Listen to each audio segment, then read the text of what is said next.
Bom, nessa manhã eu quero falar com vocês sobre colheita. Eu quero falar sobre colheita porque vocês estão vendo aqui, a gente tem a mesa preparada aqui da ceia, temos alguns trigos simbolizando.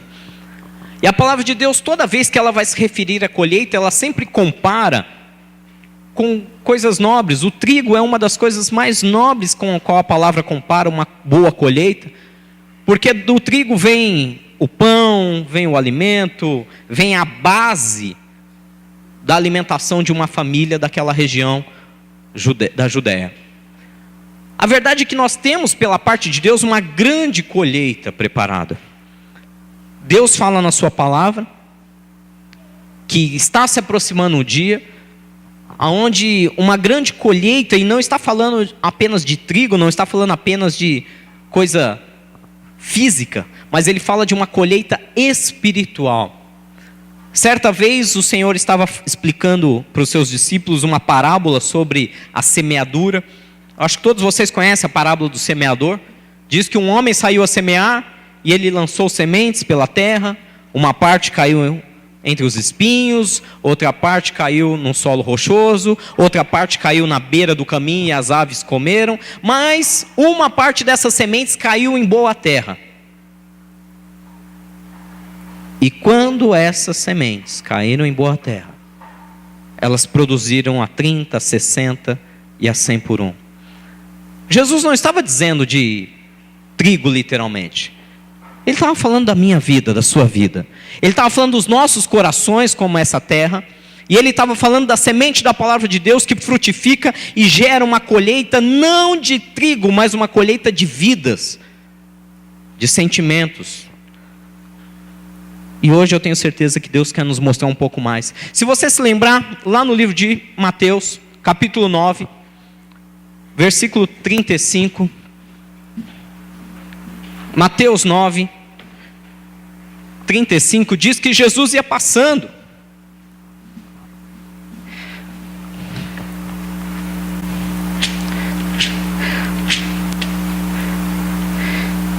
Por todas as cidades e povoados, ensinando nas sinagogas, pregando as boas novas do reino e curando todas as enfermidades e doenças. Jesus ia passando em meio às cidades, ia fazendo milagres, ia curando enfermos, ia liberando a palavra do reino. Só que no versículo 36 diz que ao ver as multidões, ele teve, como que está escrito aí na sua Bíblia?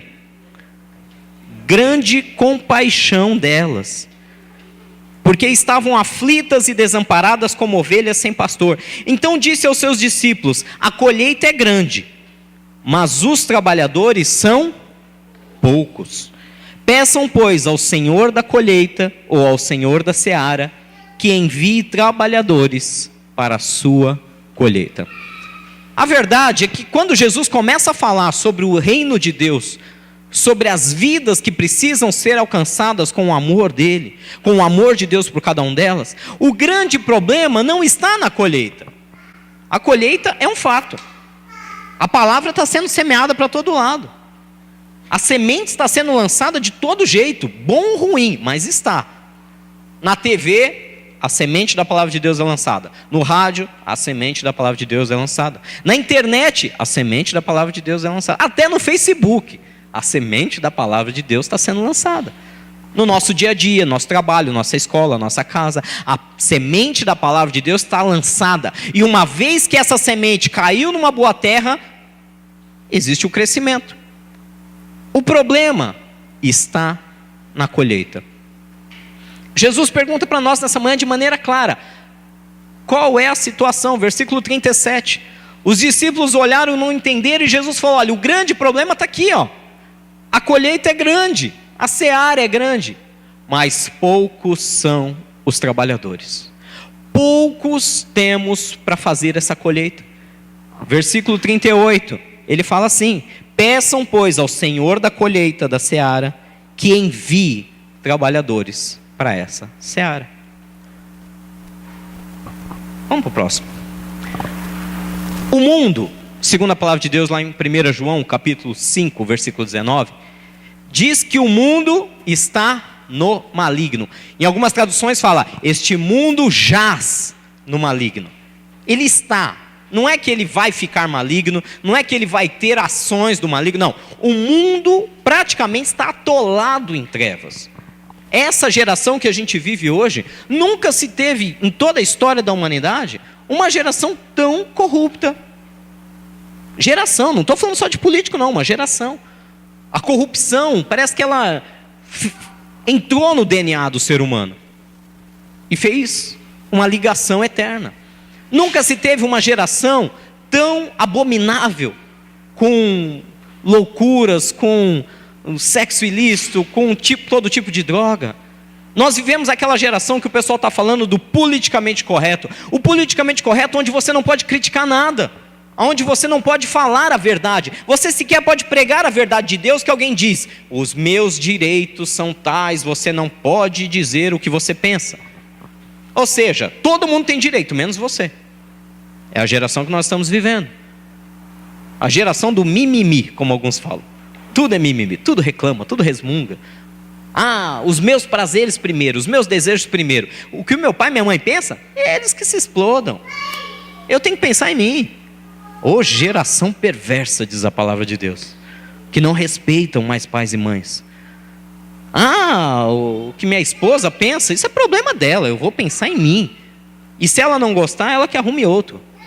Geração perversa, que está no maligno. Em Efésios capítulo 6, versículo 12, nós sabemos bem que a nossa luta não é contra a carne nem sangue. A nossa luta são contra os principados, as potestades, as hostes espirituais da maldade que estão nas regiões celestiais. Ou seja, o problema dessa geração não são as pessoas em si, são a influência maligna sobre a vida dessas pessoas. Quando você olha para aquele teu colega de trabalho que você julga ser insuportável, o problema não é ele. O problema é o espírito que está atuando na vida dele. Quando você olha para aquela pessoa, sei lá, na sua escola, no seu vizinho, que você fala, eu não consigo, não é a pessoa. A índole má, o gênio ruim, lógico, todo humano pode cultivar isso. Mas vem de uma influência maligna e a Bíblia é clara. Gente, vamos parar de tapar o sol com a peneira. A palavra de Deus está nos ensinando que a coisa vai ficar pior a cada dia aí fora. Às vezes nós entramos na igreja achando que o mundo vai se tornar um mar de rosas. Não vai. O mundo jaz no maligno. O mundo está no maligno. O príncipe das trevas, como diz a palavra de Deus, ele reina neste mundo.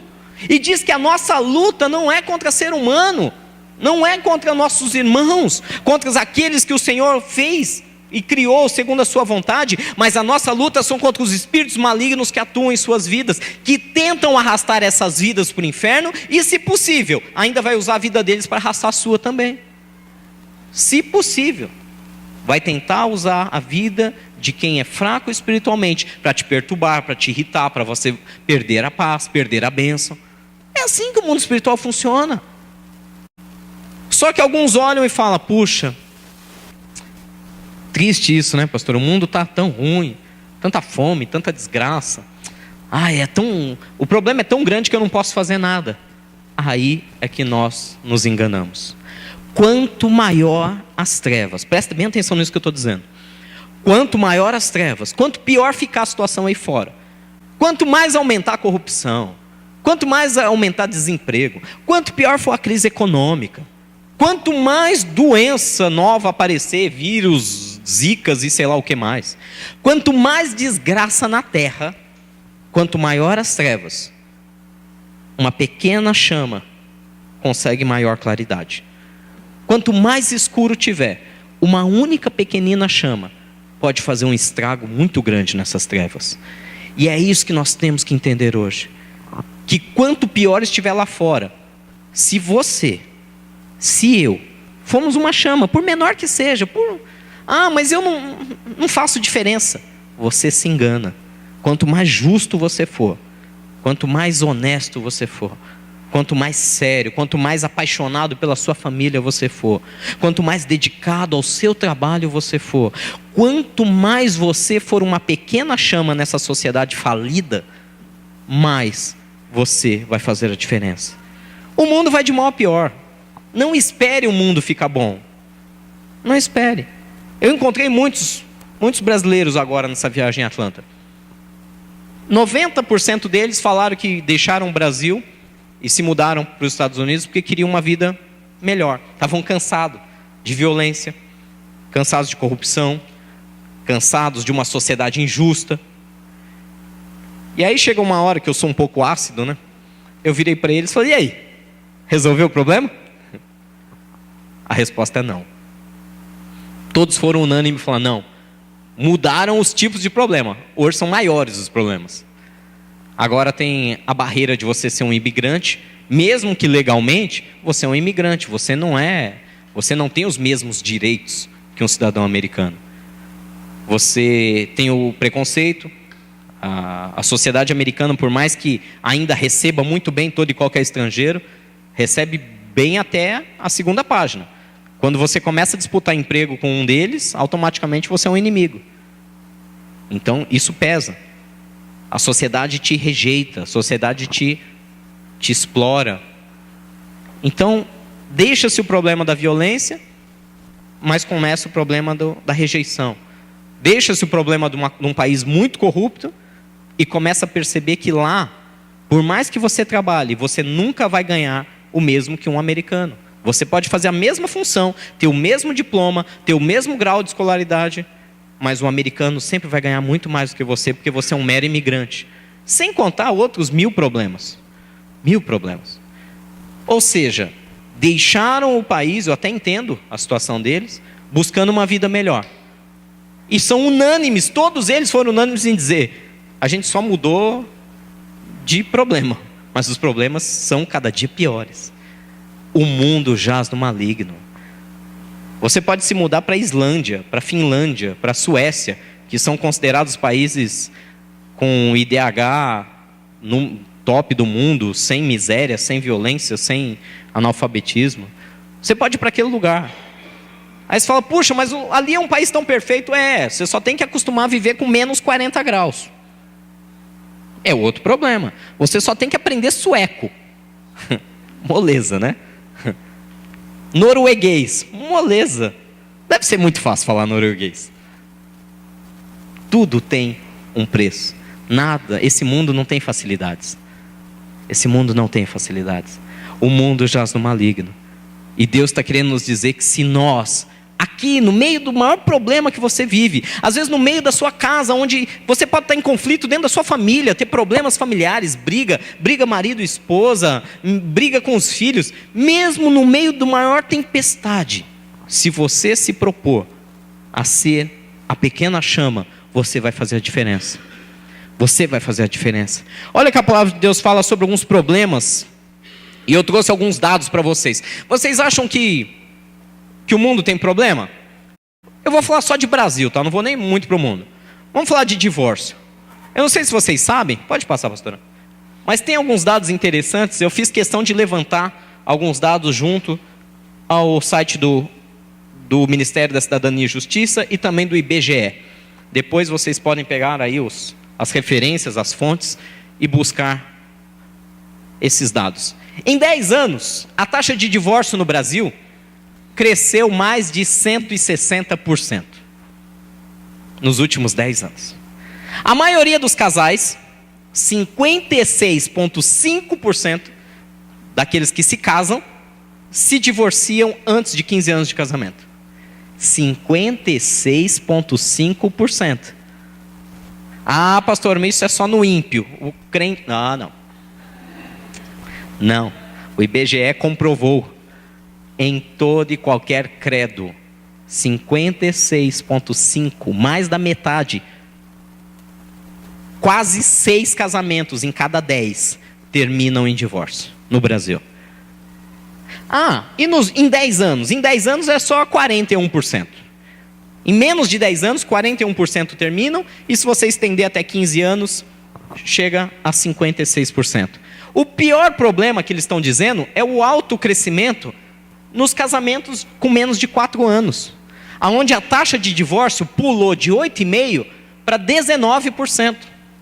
Ou seja, casamentos recentes, com menos de 4 anos, já está em quase 20% de divórcio.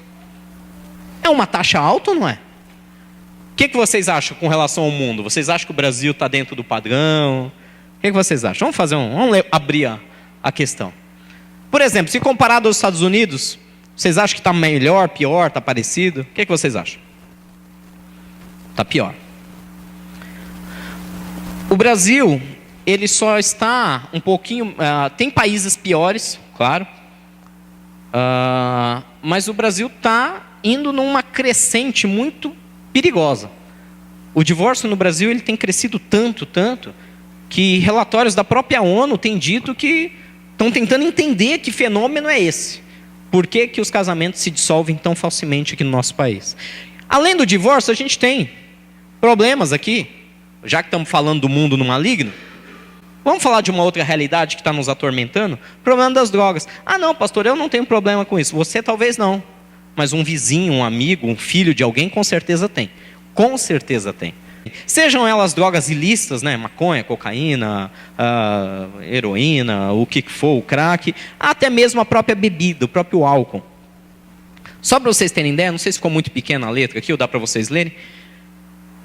Também fontes da ONU afirmam que 230 milhões de pessoas no mundo, 5% da população mundial, usaram algum tipo de droga ilícita no ano de 2010, quando foi feita essa pesquisa.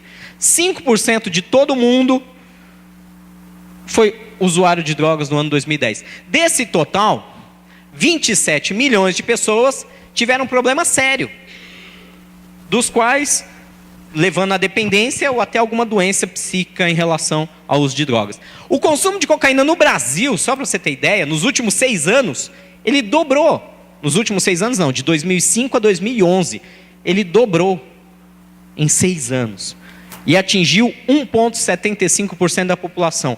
Hoje, eles não têm essa pesquisa atualizada, mas acredita-se, o IBGE acredita, que hoje já está em cerca de 2,2% da população. Quantos milhões de habitantes a gente tem hoje? Alguém tem ideia?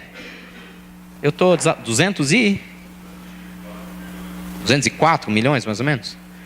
Ou seja, vamos falar de 2%? 4 milhões, é isso? 4 milhões. 4 milhões, vamos traduzir isso aqui, ó. 4 milhões de brasileiros são usuários de cocaína. É um bom número, né? 4 milhões. Você tem ideia de quanta gente é isso? Essa semana eu fui com a minha linda esposa, a gente foi assistir o jogo do Corinthians na Libertadores. Vai, Corinthians! Deixa eu só explicar uma coisa para vocês. Para quem não sabe a história, eu nasci e fui criado em Guaianazes, então me perdoem, não tinha como não ser corintiano.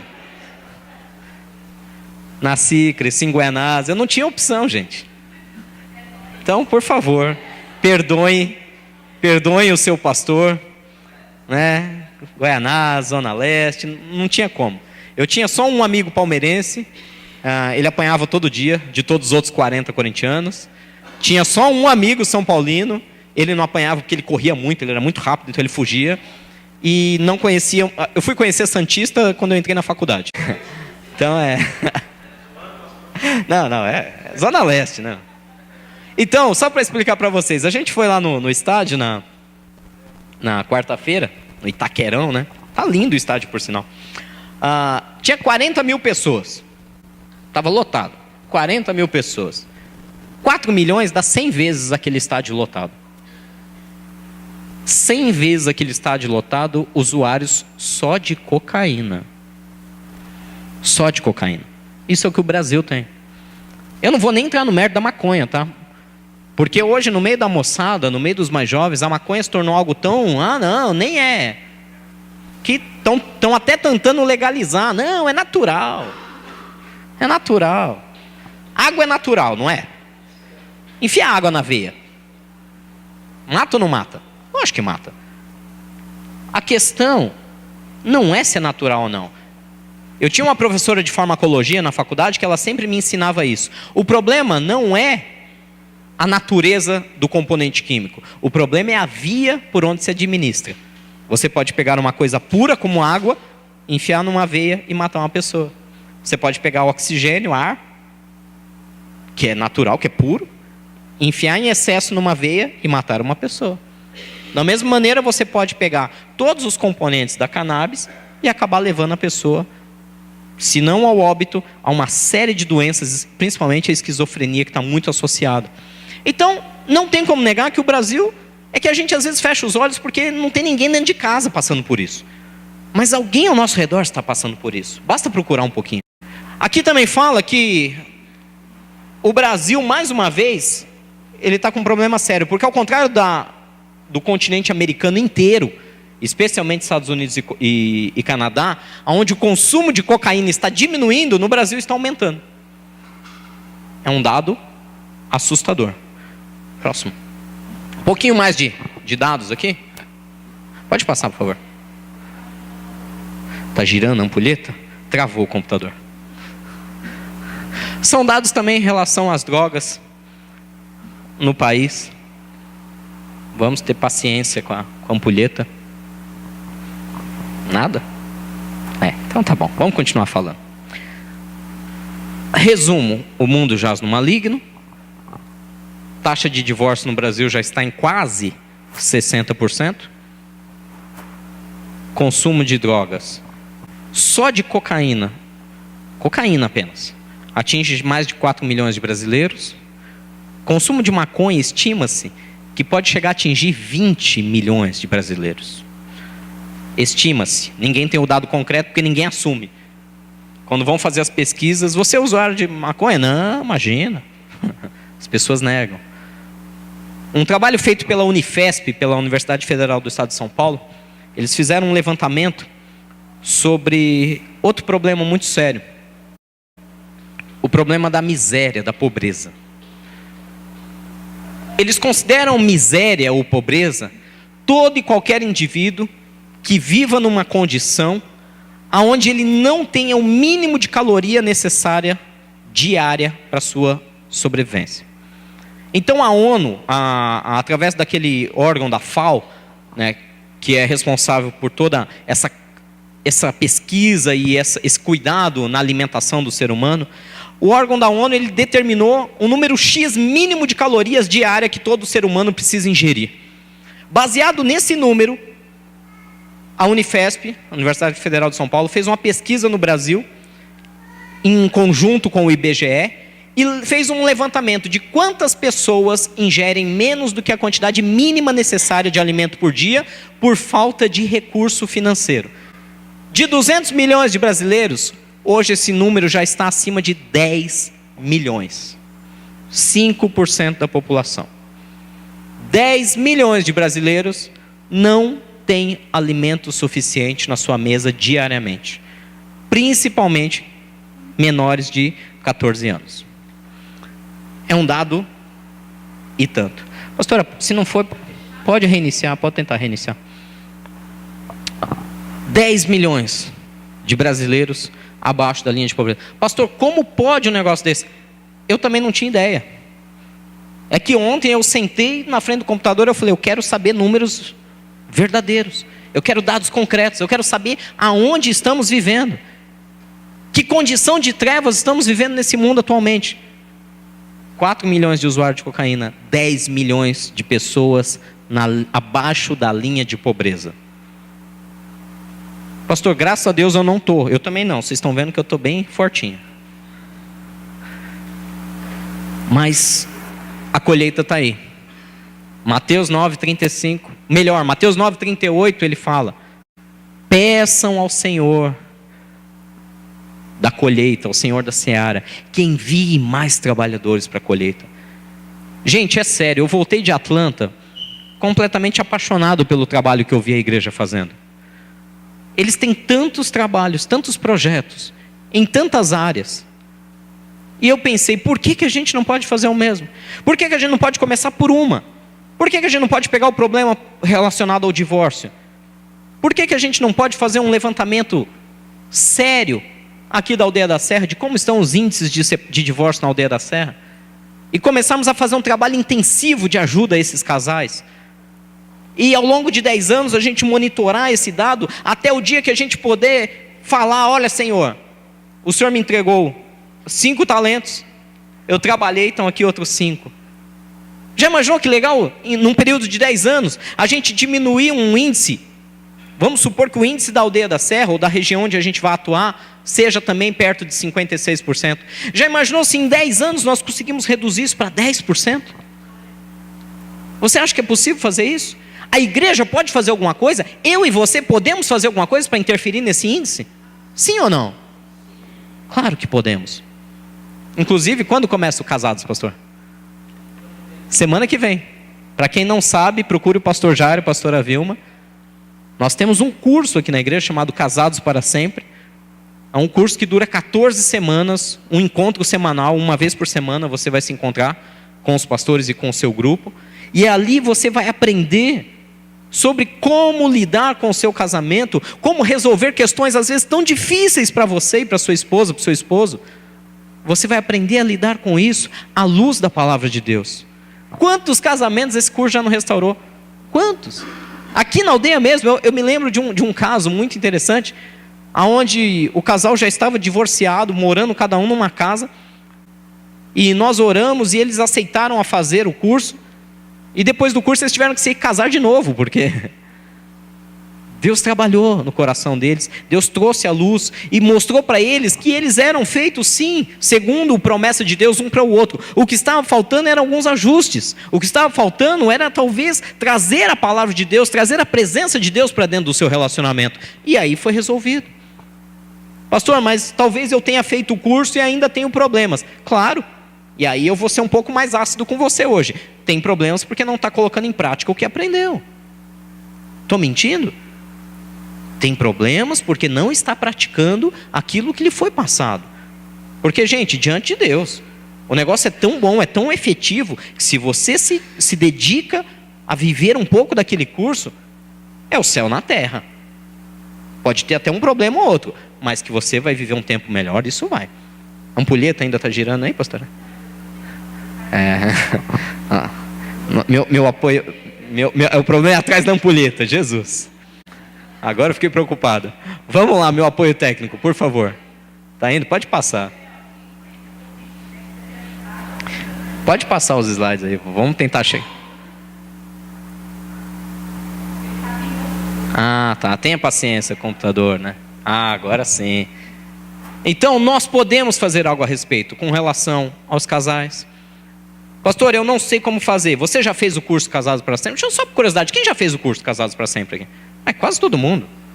É bem simples. Pastor, eu já fiz o curso. O que eu posso fazer? Entre como co-líder. Procure o pastor Jair e fale: eu quero aprender. Eu quero virar um líder no ano que vem. Eu estava conversando com alguns irmãos na terça-feira passada. Eu tenho um sonho para daqui 2 anos com relação ao curso do Casados. Com relação a todo o ministério que cuida da família. Eu tenho um sonho que daqui 2 anos eu gostaria de ter 10 grupos simultâneos acontecendo. 2 anos. Ah, isso é impossível. Não. Para ter 10 grupos, nós precisamos de 10 casais líderes, 10 casais co-líderes, 20 casais. Em 2 anos, moleza. Se aqui a gente já tem uns 10 casais que já fez, falta só metade. Em 1 ano a gente levanta mais outros 10 casais que vão fazer o curso para serem treinados, para serem futuros líderes. Em 2 anos nós podemos atender em um único semestre 50 famílias de uma vez só. Olha que beleza. É possível. Basta se dispor.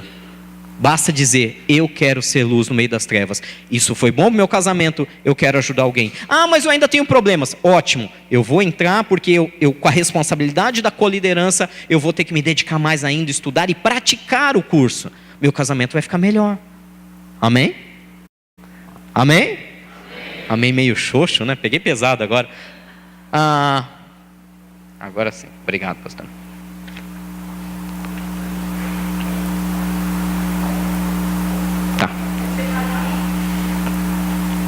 Tá. Obrigado. Eu estou tentando entender o recado que ela me deu e não estou conseguindo entender até agora. Aí eu falei: mas o que ela está falando? De que moça ela está falando? Lembrei a história. Falando em se dispor, um dos exemplos de um dos projetos da Igreja Perímetro que eu fiquei apaixonado eles têm um trabalho muito intenso contra a exploração sexual infantil.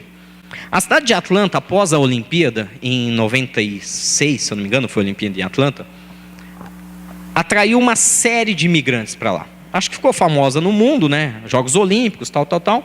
E uma série de imigrantes de vários lugares do mundo foram para lá. Só para vocês terem ideia, hoje em Atlanta existem mais de 100 nacionalidades diferentes vivendo na cidade de Atlanta. Pessoas de mais de 100 países diferentes têm comunidades inteiras dentro de Atlanta. Brasileiro, chileno, argentino, uruguaio, tudo que você imaginar aqui da América do Sul, todo o leste europeu. Tem comunidades inteiras vivendo em Atlanta de pessoas de outro país. Qual é o problema disso? A maioria são imigrantes ilegais. A maioria são explorados pelos americanos. Colocam eles para trabalhar, como eles não têm passaporte válido, como eles não têm visto. Então eles são explorados, trabalham, às vezes nem recebem. E quando querem cobrar alguma coisa, falam, você é ilegal. Se você reclamar, eu vou te entregar para imigração e você vai ser deportado. Então, os imigrantes ilegais, eles vivem numa condição muito, mas muito difícil, gente. Muito difícil. É quase, não chega a ser miserável, porque eles têm um mínimo para comer. Mas são 16 horas de trabalho por dia, é muita humilhação, é uma vida muito difícil a condição dos imigrantes ilegais. E o que acontece? Muitas vezes ele tem que trabalhar muito, ficar fora de casa. E aí, os seus filhos são criados pela rua. Crianças, tem um dado absurdo em Atlanta, absurdo. 1 a cada 4 meninas, menores de 12 anos, é abusada sexualmente. 1 a cada 4 meninas. E 1 a cada 6 meninos são abusados sexualmente. São estuprados, abusados por um vizinho, por um tio, por alguém. O índice é muito pesado. E certa vez, tem uma moça lá, há 8, 9 anos atrás, ela ganhou a primeira filha dela, ela só tem uma filha. E quando ela estava saindo do hospital, o Espírito Santo falou isso com ela. Ela estava com a filha nos braços saindo, passando em frente à maternidade, ela viu aquele monte de bebê, e o Espírito Santo tocou ela e falou exatamente essa frase para ela. 1 a cada 4 dessas crianças serão abusadas. E ela entrou numa crise de choro, porque o próprio Espírito Santo falou com ela, ninguém entendeu nada. Falou, o que essa mulher está chorando? Está com o filho nos braços, né? Acharam que ela estava com depressão pós-parto, porque ela só chorava. Tentaram tratar, e ela não conseguia, porque ela era recém-convertida, ela não conseguia explicar para as pessoas que era um sentimento muito grande de tristeza, porque ela sabia que aquelas crianças seriam abusadas. E ninguém conseguiu entender ela, até o dia que ela foi e procurou o pastor Randy Pope. E quando ela chegou lá, ela falou, olha, eu sou só um membro da igreja, eu acabei de chegar, essa igreja é gigante, mas eu estou preocupada porque as crianças, né, estão sendo abusadas e eu quero fazer algo. E ele falou, mas eu nem sabia disso. Ele falou, as crianças são abusadas aqui na cidade e o índice é muito alto. O que ele fez? Encaminhou ela para o departamento de pesquisa. A igreja tem um departamento de pesquisa, tá? Entre vários departamentos, a igreja tem um departamento de pesquisa. Esse departamento sai na comunidade e levanta dados para poder dar base de trabalho. E eles passaram quase 1 ano levantando os dados e chegaram realmente a esse exato número. 25% das meninas, das crianças eram abusadas sexualmente e dos meninos 1 a cada 6. E aí, com base nisso, com um trabalho embasado, essa menina que era apenas um membro da igreja, ela falou, eu quero fazer alguma coisa, eu não sei o que, mas eu quero.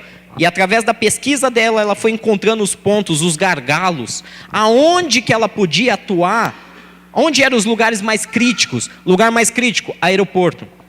Os arredores do aeroporto era o principal ponto de exploração sexual infantil.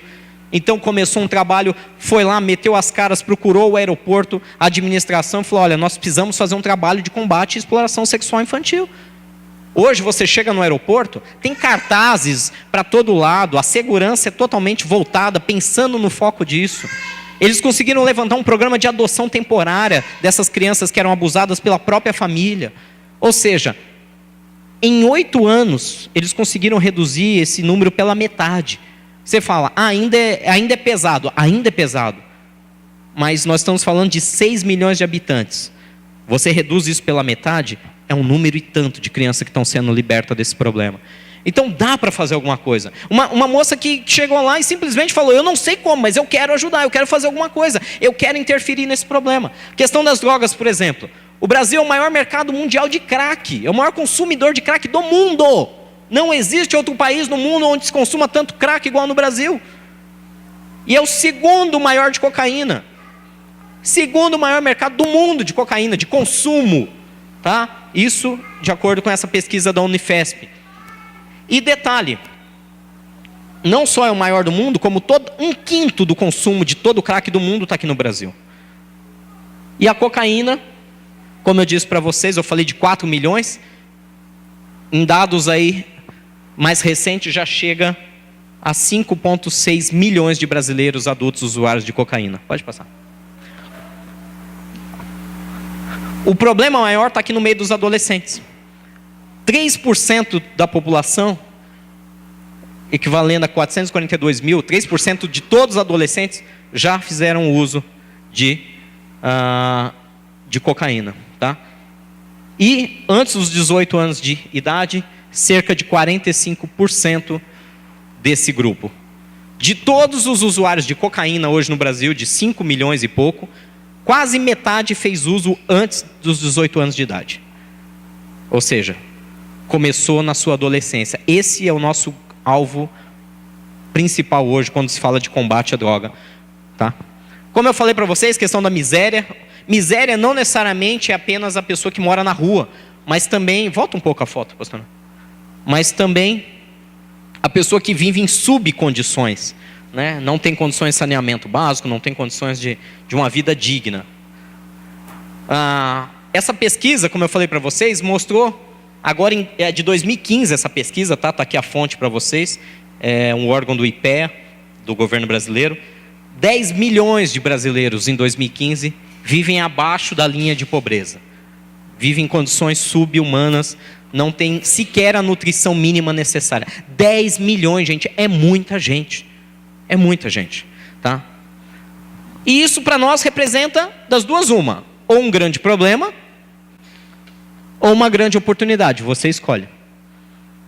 Ou você fala: o mundo não tem jeito mesmo. Volta, Jesus. Volta que não tem mais jeito. Ou você entende que toda essa desgraça aí fora pode ser a sua grande chance de fazer o que Deus quer que nós façamos. Ou nós simplesmente dizemos: Maranata, vem Senhor Jesus e acabe com o problema do mundo. Ou nós falamos: estou aqui, Jesus, conta comigo. Eu quero fazer algo. Eu quero me dispor. A colheita está aí. O que eu posso fazer? O que eu posso fazer de mais efetivo? Não só de teoria, não só de conhecimento bíblico. O que eu posso fazer? Como eu posso dar a minha mão de maneira real e verdadeira? Como eu posso tirar alguém das drogas? Como eu posso salvar um casamento de alguém? Como eu posso ajudar alguém que está abaixo da linha de pobreza? Ajudar de maneira efetiva, não só ficar dando dinheiro sem saber o que vai acontecer depois. Essa é a nossa grande oportunidade. E eu queria terminar por aqui. Romanos capítulo 8, 18, 21. Fala que existe uma ardente expectativa da criação humana. E a expectativa do ser humano é que eu e você se manifestem. Que nós venhamos a nos manifestar de tal maneira que eles possam ser libertos. Romanos capítulo 8, versículo 18. Considero que os nossos sofrimentos atuais não podem ser comparados com a glória que em nós será revelada. Porque a natureza criada aguarda com grande expectativa que os filhos de Deus sejam revelados. Pois ela foi submetida à inutilidade, não pela sua própria escolha, mas por causa da vontade daquele que a sujeitou, na esperança de que a própria natureza criada será libertada da escravidão, da decadência em que se encontra, recebendo a gloriosa liberdade dos filhos de Deus. O mundo jaz no maligno? Sim. Por quê? Porque está esperando a nossa manifestação. O mundo jaz no maligno porque espera que eu e você faça algo. E desculpe se eu estou um pouco ácido hoje, mas não adianta só vir à igreja e sentar aqui e ouvir uma palavra no domingo. E ai que legal, eu amo a igreja. É muito bom isso.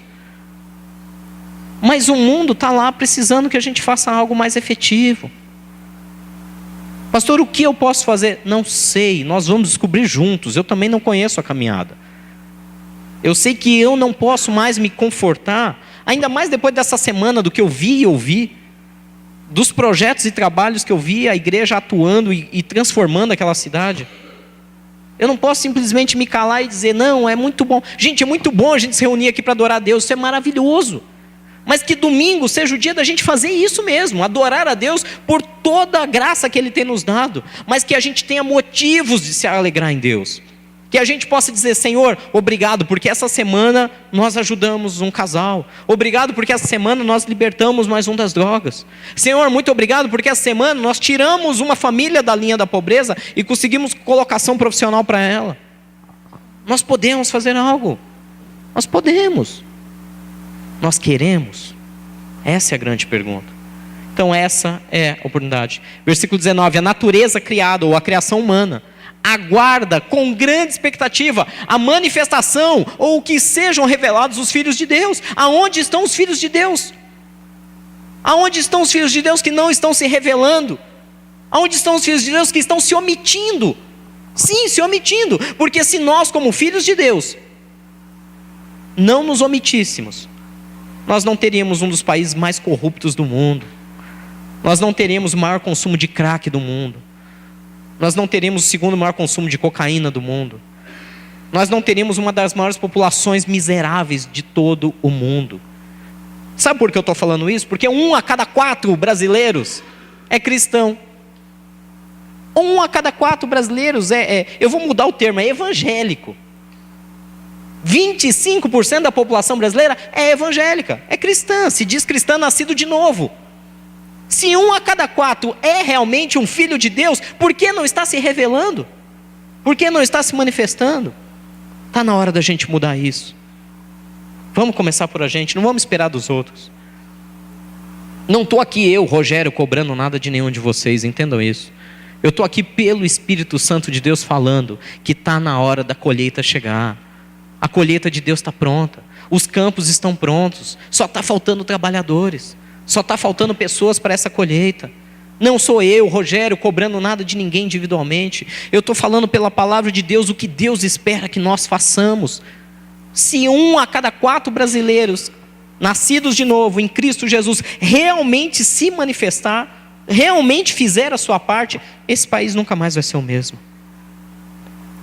Para terminar, nós temos uma grande oportunidade, que está lá justamente, quero ler com vocês um livro de João, capítulo 4. Quando o Senhor Jesus estava conversando com a mulher samaritana, Ele disse assim para ela no versículo 35. João 4:35. Vocês não dizem, daqui a 4 meses haverá colheita? Eu lhes digo, abram os olhos e vejam os campos, eles já estão maduros para a colheita. Aquele que colhe já recebe o seu salário e colhe fruto para a vida eterna, de forma que se alegram juntos, tanto o que semeia quanto o que colhe. Assim é o verdadeiro ditado, um semeia e o outro colhe. Eu os enviei para colherem o que vocês não cultivaram. Outros realizaram um trabalho árduo e vocês vieram a usufruir do trabalho deles. Algumas pessoas não entendem essa passagem e falam, como que Deus está nos dando a parte mais fácil? Como que Deus está nos dando a usufruir do trabalho de alguém? Queridos, vocês ou eu não tenho ideia na pele do que foi o Evangelho há 100, 200 anos atrás. Nós não temos ideia do que é sentir na pele o que vivem os cristãos no meio do mundo árabe radical hoje. Nessa semana, um dos pastores que estava ministrando lá em Atlanta era um pastor do Egito. E ele estava contando um pouquinho do que eles viveram. Como a igreja dele foi saqueada, atearam fogo. Quanta destruição. Ele estava dizendo como é difícil hoje você nascer árabe por etnia, por raça, e você ser cristão por opção. Você não ser um muçulmano diante de alguns radicais islâmicos. Nós, graças a Deus, não plantamos isso. Outros semearam sangue nessa terra. Outros morreram para que o evangelho chegasse a nós. Outros já fizeram o trabalho árduo, que o evangelho fosse semeado. Hoje o evangelho está na TV, está no rádio, está na internet, está aqui na igreja, está em todo lugar. Hoje nós temos acesso porque já foi semeado. Agora o nosso papel é fazer a colheita. Deus está nos convidando, dizendo que os campos já estão prontos. Os campos já estão prontos. E aí ele só pergunta, como ele perguntou para o profeta Isaías, quem é que vai fazer a grande colheita? Então ouvi a voz do Senhor, Isaías 6, versículo 8, conclamando: a quem enviarei? Quem irá por nós? E eu respondi, o profeta Isaías disse: eis-me aqui, envia-me. Que nessa manhã você medite nesses números, nesses dados. Se vocês quiserem, eu posso mandar essa apresentação para vocês. São dados reais, dados do nosso governo, IBGE, IPEA. São dados da nossa realidade. E dados da palavra de Deus que estão pedindo de nós uma postura nessa manhã.